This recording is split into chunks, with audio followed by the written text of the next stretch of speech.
Hebrews chapter 12. Hebrews chapter 12 will be our text.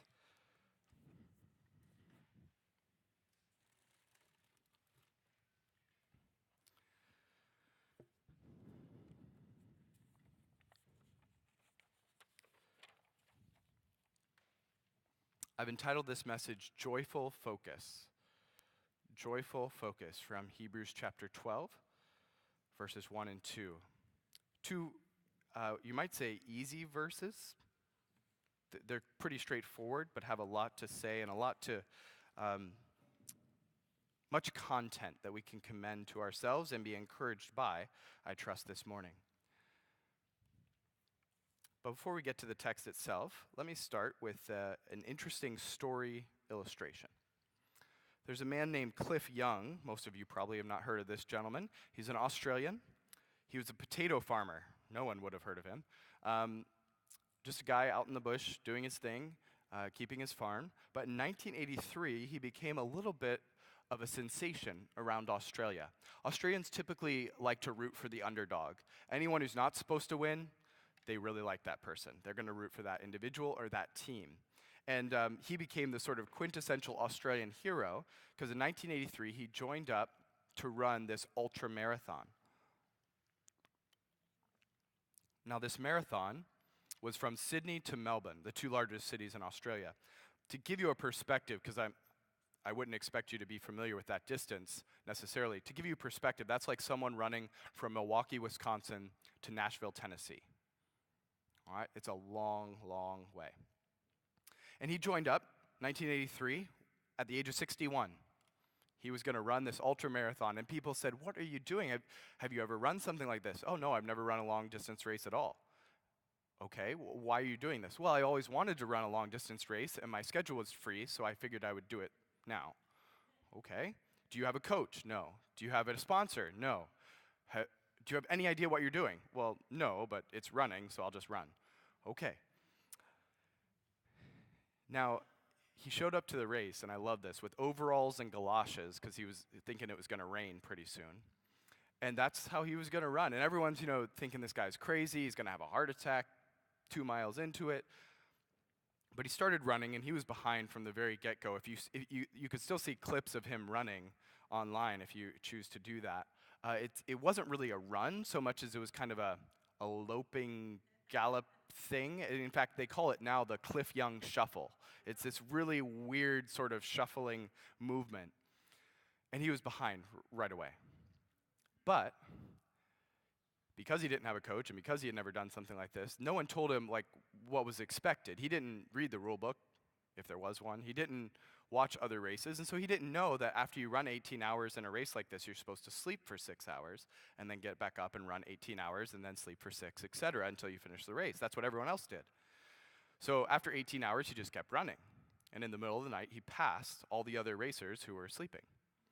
And he ran for 1 day, 2 days, 3 days, 4 days, 5 days, 5 days, 15 hours, and a few minutes later, he crossed the finish line, having never stopped once to sleep. He would stop occasionally just to get a bite to eat. His wife followed behind in the car, the lead car there, and she'd give him some milk and some bread and stuff to eat, as he goes. And he'd change his galoshes and his overalls if he got wet. He just kept going. And he crossed the finish line 2 days ahead of the record. And everyone was astonished. What in the world? Who is this guy, and where did he come from? A few days into the race, he became a bit of a sensation on the news, and everyone was following. Man, this is an amazing individual. Well, when they did the ceremony for the winner, they gave him his $10,000 prize, and he said, "Oh, I didn't realize there was any money in it." So he gave $2,000 apiece to the next 5 individuals who came after him. And then he went back to his farm. Really interesting guy.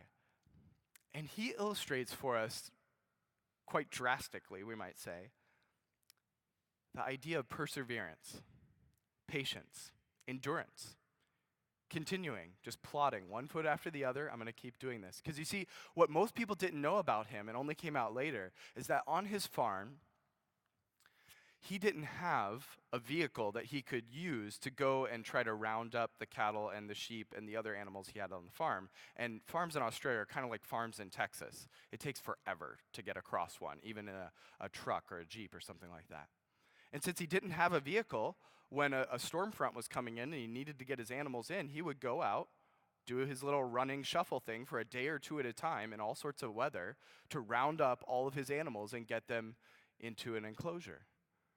He had been doing this for years, decades. So he was actually quite used to it. He had built up his endurance over these years, but it was still astounding what he did. And we want to look at another example of a race. This one's a little different, not a physical race, but a spiritual race that all of us, as soon as we've trusted Christ, we've begun this race. And we want to consider very briefly 6 exhortations from this passage about joyful focus in the Christian race of life. Now, the first one, I'm going to completely cheat, and it's actually not from these 2 verses. So it's from chapter 10, verse 23. This is one of those things that preachers do occasionally. They just cheat and they jump to a different passage. That's what I'm going to do.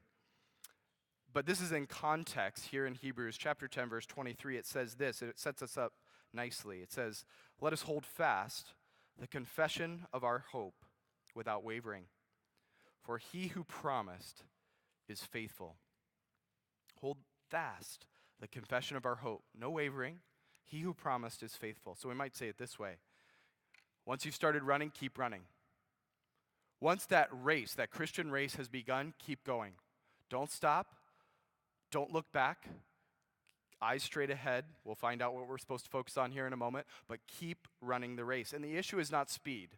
It's endurance. Now, for many of us, we would probably prefer a short distance sprint over a long distance race. I see a lot of people nodding heads. I'm the same way. And in a sprint, the basic idea is as much speed as possible for a short period of time, 10, 20 seconds, something like that. But that's not what we're going for here. We're going for perseverance. We want to cross the finish line and cross it well. And each of us, although each of us is running a Christian race, if we've trusted Christ, we're running that race, each of us, in a sense, begins in a different place. We're not all running in a big pack like they do in marathons. We're all starting at a slightly different place because you and I have perhaps become Christians at very different ages. And we have no idea how long the Lord is going to allow us time on this earth. And so we all, in a sense, finish at a different marker. But for us, each race is in that sense unique, but in another sense, it's quite normal because all of us have to run that race, and all of us need to finish it with patience. I've found, if I can just make a side comment here for a moment, I've found that for many Christians in the Western world, especially in North America right now, I find many Christians to be just quite discouraged for various reasons. And there might be some reasons that discouragement can creep in, certainly. But one of the reasons I see is that we're often told that the church, Christianity, the gospel, has kind of stalled out in the Western world at least. Churches aren't being planted. Churches aren't growing the way they used to in the good old days, whenever those good old days were. We're shrinking. We're dying. We're not moving forward. And maybe it's just something in the Western world that's a problem because the church seems to be growing in a few other places. But interestingly, even though we're told this in the media, online, various venues, the facts say something very different. I find this astounding. A study was recently done on this very question. How are churches, and this is speaking broadly, very broadly, different groups of churches, how are they doing in the Western world and in the United States specifically? And this is what it found. Only evangelical Protestants, that we would be in that group, only evangelical Protestants, gospel-believing evangelical Protestants, among all religious bodies in the USA, are converting more people than they're losing. Now, I should back up for a second and say, even if we were shrinking, that does nothing to change the promises of God. He's still true, even if we're not doing our job. He's still true. He's still building his church. The gates of hell are never going to prevail against it. He still has a plan. And maybe for his purposes, he has a time where he wants us to shrink down a little bit. I don't know. But the truth of the matter is, the facts say that actually only evangelical Protestants are growing, are seeing more people come to Christ than they're losing. through attrition. That should be cause for encouragement, but not an encouragement where we pat ourselves on the back. There's still much more work to be done, but encouragement that God is doing the work. He's doing what he said he would do. But we go beyond that and we find that the church in China, for instance, despite significant increased persecution over the last few months especially, if you've seen this in the news, despite that, the church in China is growing. There's a great book called A Star in the East by Rodney Stark and I can't remember his Chinese co-author. But it's an excellent book about the rise of the church in China and what God is doing there. It is estimated that almost 100 million people in China are Christians and part of churches, underground churches. That would have been unheard of. That's a conservative estimate, by the way. That would have been unheard of 50 years ago. No one could have predicted that. But God's building his church. Also, the evangelical church in North Africa is growing massively, despite significant Muslim persecution. And in the Middle East, and this one I love, in the Middle East, and we have significant, in Australia, where my wife and I live, we have significant groups from various Middle Eastern countries. But what I love, as far as gospel proclamation in those areas, is it's estimated today that in the last 50 years, more Muslims have come to Christ than in the previous 1,400 years combined. Again, conservative estimate. God's doing a work. He's building his church. People are coming to him. He's winning a people for his name from every nation, tribe, and tongue. He has not stopped working. He will never stop working, and his plans will ultimately come to fruition. And so we can have encouragement as we run this gospel race. God is still working. He's working in our lives. He's working in others' lives. He's working around the world. He's doing a big thing, a great thing. And sometimes we just see a tiny sliver, and perhaps it can be a little tempting to get discouraged by what we see in that tiny sliver. But actually, when we pull back and we realize what God's doing around the world, we get to be a part of something amazing, something global, something that is going to span all of eternity. What a privilege. What an opportunity.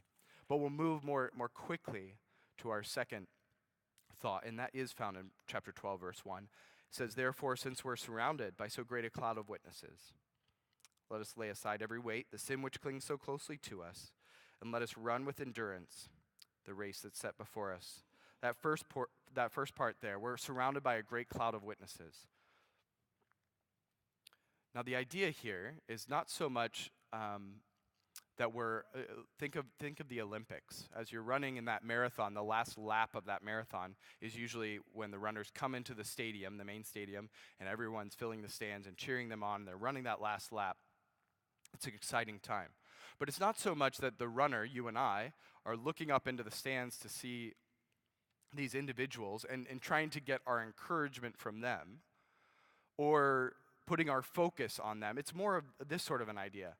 Imagine a runner in the Olympic marathon, and as he comes into that stadium for his last lap, he looks up, the stadium is filled, but he knows, he has a special knowledge. He knows that every single person filling that stadium used to be an Olympic runner themselves, and every single one of them has finished that race. Their cheers, their encouragement, their example gives that runner much more encouragement to finish that race than just people who are cheering in a generic fashion. And that's a little bit like what it's saying here. We have, as we run this race, all of these individuals who've gone before us, 2,000 years and more, of people who have chosen to trust God's promises, who have followed him, not always perfectly, never perfectly, but who have ultimately passed the finish line in that race. We can take great encouragement from that. That's why, for one practical example of this, that's why it's so helpful sometimes to read great Christian biographies. I'd highly recommend that practice to you. If you're not a big reader, I get it, kind of. I'm a huge reader, so I don't actually get that. But if you're not a big reader, I get it. Become a big reader, and then you won't have a problem anymore. But even if that's still a difficulty to you, I get that too. So get a good Christian biography on MP3 or something like that, and listen to it as you drive. You cannot imagine the encouragement you can receive from that. Because in a few short 100 pages, 200 pages, you can receive the wisdom from 50, 60, 70, 80 years of a person's life, what they did right, what they did wrong, where they could have been better, what their blind spots were. You can learn a great deal, just as we do from all the biblical examples we're given in the Bible as well.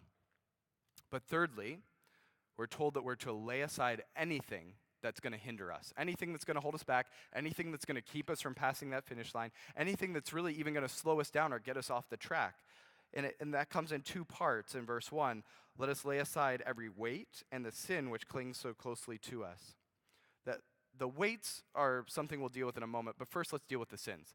This is not so much talking about sin generically as it is the sins that you struggle with specifically, what some people refer to as besetting sins or consistent sins, the ones that you yourself, your own personality, your own character, your own background, struggle with more than other sins, whatever those are, the ones that keep creeping up, the ones where you think, the Lord's given me victory in that area, and 6 months later, it's back. Those are, in a sense, not unique sins to you, but they are very particular to you and I, our own backgrounds and assumptions and proclivities. And it's saying, continue to set those aside. Continue to put those to the side. Continue to fight against those. Later on in the same passage, it says, keep resisting. And if you think you've resisted as much as you can, realize that you haven't yet resisted to the point of shedding your own blood. That would be real resistance. Pushing back against the sin so much that it caused physical harm. It says you haven't resisted to that point, so keep resisting. The Holy Spirit will keep empowering you to do something.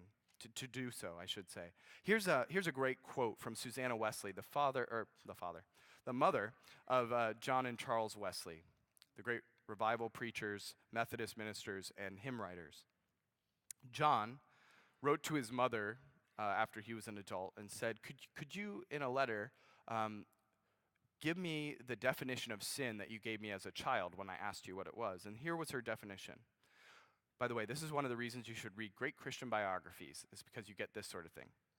She said, sin is whatever weakens your reason, impairs the tenderness of your conscience, obscures your sense of God, or takes off your relish of spiritual things.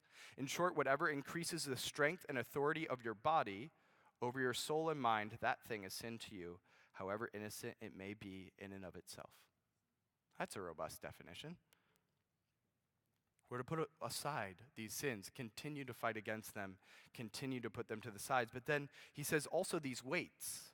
What are these weights? Well, they're not necessarily sins. That is, they're not things that are bad in and of themselves. They might be neutral, or they might even be a good thing that we've emphasized so much that it's become an ultimate thing and has displaced Christ. It's really anything that's going to destroy our focus or decrease our progress towards that finish line. I remember as a young man, when I started watching football, American football. I have to say that now because where we live, it's all rugby, which is really enjoyable to watch. American football, NFL. And one of my favorite wide receivers was doing an interview, and they were talking to him. He wasn't the fastest guy, he wasn't the tallest guy, couldn't jump the highest, that sort of thing, but he was a very good wide receiver. And they asked him, how do you keep your edge? And he said something interesting. He said, well, a lot of it is just cutting out all the weight that can hold you back. Because you want to be the fastest you can be, you want to be the quickest off those turns, that sort of thing. And he said, in order to do that, because I want to be as good as I possibly can be, he said, I try to think of any and every way possible to get any excess weight off. So he would buy sneakers or cleats that were 1 or 2 sizes too small for him, cut out the big toe, cut out the heel, so that he could still fit into them, for the whole purpose of just trimming off that little bit of extra weight that the right shoe size might provide for him. He would also take out the thigh pads in his uniform. Not the best idea in some ways, but he said they're just too heavy, they're too bulky, I get annoyed with them. Well, aren't you more likely to get injured? Yeah, but it's probably just going to be really deep bruises, and I can deal with that. But what I can't deal with is being just slightly slower than the guy who's guarding me. I thought, wow, what if we took that sort of a mindset into our Christian life? I remember reading the autobiography of Michael Johnson, the great American Olympic sprinter. And he won several gold medals. And historically, it was an intrigue. I remember watching this as a child on TV live. he was famous for lining up. Some of you might remember this. I think it was the Atlanta games. He was famous for lining up, and he had actually gotten a special shoe made for him that the whole outside was gold filigree. 24 karat gold filigree on the outside of his shoes because he said, I'm going to win gold. That's what I'm doing. And it's a way that he wanted to focus. So he had these special shoes made. But in his autobiography, it was amazing to me. During his workouts, he went through his whole workout routine and explained it and how he would do it with his coach. He would weigh every single ounce of food he ate every single day because he knew exactly what his body needed for that particular day's workout to be at his peak performance, all the way to the extent of one particular day. I remember he said, I would eat cottage cheese, but I was only allowed to have this amount, and I would have to drain all the liquid from the cottage cheese because there was some stuff in the liquid that is not what I needed. I'm like, are you kidding me? The intensity, the thought and intentionality behind this. What if we brought that same thought and intentionality to our Christian life? Things that aren't necessarily bad in and of themselves, things that aren't necessarily sinful in and of themselves, things that could even be good in and of themselves, but ultimately become an ultimate thing in our life and displace what should be ultimate. And they slow us down, they get us off track, they hinder us in the race. Two examples of this, two potential examples, many could be mentioned, but two that I've noticed for myself and I think in our context here in the USA and in the Western world as a whole. The first would be materialism. I had this funny moment the other day. I went to Meijer. Don't have those in Sydney, Australia. I went to Meijer, and I think I spent over an hour just walking up and down the aisles. It was astounding. The amount of chips you guys have, that's ridiculous. Nobody needs that many chips. But I really wanted to buy like one of every single one. We are inundated, and it's a privilege. It's not a bad thing in and of itself. We're inundated with all sorts of options, all sorts of wonderful things that we can buy for a few dollars. And anything that we can't find at Meijer or some other store, we can get shipped to us in 2 days, Amazon Prime. It's great. And I'm not against any of that. But we can quickly become very materialistic because we're told that's what we should be. The American dream is having as much stuff as you can until your house can't hold it anymore, and then you buy a bigger house so you can shove it all into storage. That's the American dream. But where does that leave you? Where does that leave me? Great, you have a great house filled with stuff you never use, a bunch of old Christmas presents. Randy Alcorn writes in one of his books, and I'd highly recommend him to you as a good Christian author. I think in his book, the Treasury Principle, the facts state that I think it's 10 years is the time amount. Almost everything we as Americans buy, physical stuff outside of a house, almost everything we buy within 10 years will be in a junk heap. It will be on the compost pile. Interesting. We can get distracted by that. We can also get distracted, secondly, by political things. And politics in and of itself is not necessarily bad. And I know this is, by the way, I planned on saying this before this whole election thing happened. So just FYI. But we need to be responsible as Christians, vote appropriately, all those caveats put in place. But ultimately, here's what I find. I find many of my Christian friends here in the US, and myself, I'm predisposed to this too. If I look at their Facebook feeds and their Twitter feeds and the stuff they're putting online, or the stuff that they talk about as soon as they walk in the door of the church, or as they're walking out of the door of the church, it's politics. My candidate, this person getting into this position, whatever. And I'm not against any of those candidates per se, but my point is this: if I were to judge many of my friends, and sometimes if you were to judge my online feeds, purely by the content, I think the conclusion we would come to more often than not about the conversations we have and the online profiles we have is that we're trusting far more in human politicians than we are in Jesus. And I remember being at a church, this was a few years back, but it was right around election time like this. And I remember the pastor was saying something. I was a guest speaker for a portion of the service, but the pastor got up and he was they were going to pray for some of their civic leaders. And he said something really interesting, and I thought it was quite helpful. He said, some of you, to his congregation, and by proxy us, some of us don't realize that what we're saying, the way we're saying it, or just the fact that we're saying anything at all politically, online, we are cutting off half of our family and friends from ever listening to us about Jesus. Do you know how many times I've heard, oh, you Christian, you voted for this person, therefore I'm not going to listen to you about Jesus. How sad if we got our political candidate into the White House or into the Supreme Court or whoever, wherever we wanted them, and we lost the opportunity to share Christ with someone. What a travesty in eternity. I love this quote by C.S. Lewis. He said this when talking about politics. Now, just as a background to this, some of you might be familiar with the fact that in England, you have the Church of England, the Anglican Church as the official church, but there are other denominations. Historically, any non-Anglican church was considered a non-conformist church. They weren't conforming to the state church. And early on, that is 1500s, 1600s, if you were a non-conformist preacher, a non-conformist church, you could be thrown in jail, sometimes killed. And so men like John Bunyan, who was a Baptist preacher, was often thrown in jail, and that's where he wrote Pilgrim's Progress, that great Christian work, which exemplifies exactly what we're talking about here in Hebrews 12, running this Christian race. But C.S. Lewis says this, he says, nonconformity has influenced modern English history not because there was a nonconformist party, but because there was a nonconformist conscience, which all parties had to take into account. He who converts his neighbor has performed the most practical Christian political act of all. I love that. That's spot on.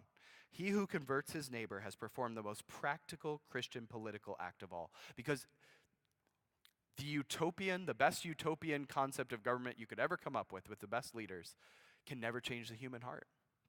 The best set of laws is nice. It'd be nice to get them. But it'll never change a person on the inside. Only the gospel can do that. And so the greatest Christian political act you could ever do is share the gospel with someone.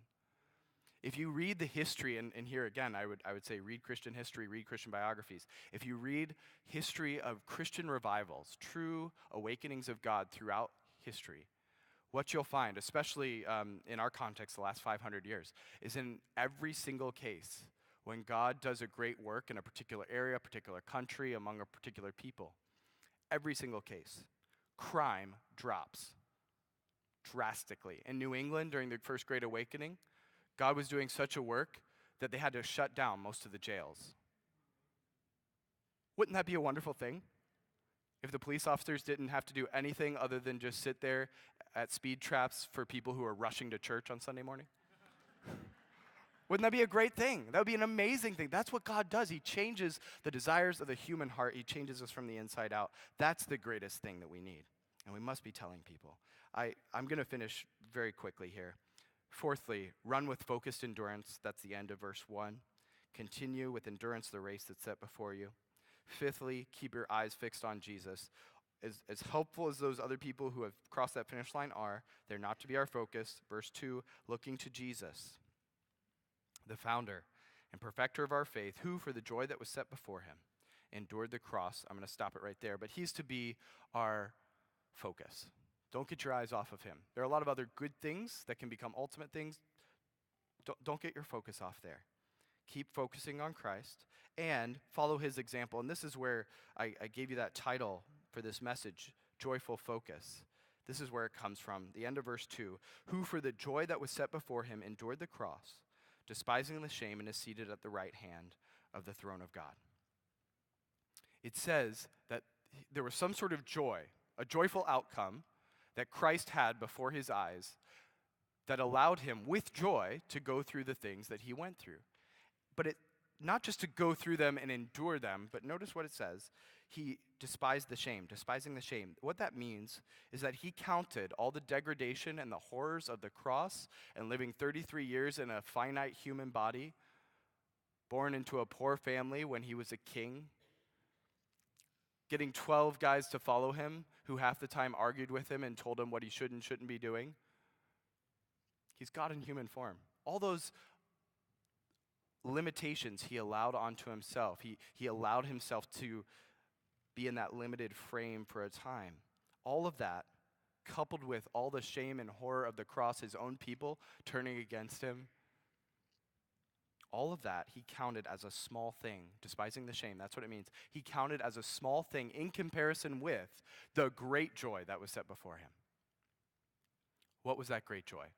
What was that outcome that he was looking forward to? He was doing the will of the Father to call for himself a people from every nation, tribe, and tongue, so that one day every knee will bow and every person will confess that Jesus Christ is God, to the glory of God the Father. That's a tremendous day. That's a tremendous outcome. I love what John Piper calls this, the dawning of indestructible joy. That's what Christmas is. The moment Christ was born was the dawning of indestructible joy.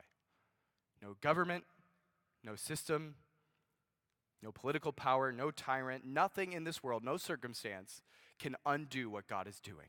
He's going to win. We know it. We can be assured of it. He's going to win in our lives. He's going to win in the world. He's calling a people for his name, and we get to be a part of that process. What a privilege.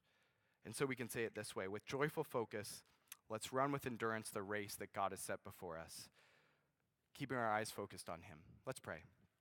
Father, I thank you for this time.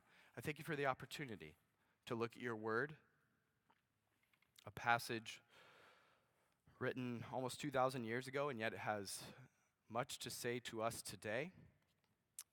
And we thank you for that. Thank you that your word is timeless in that way.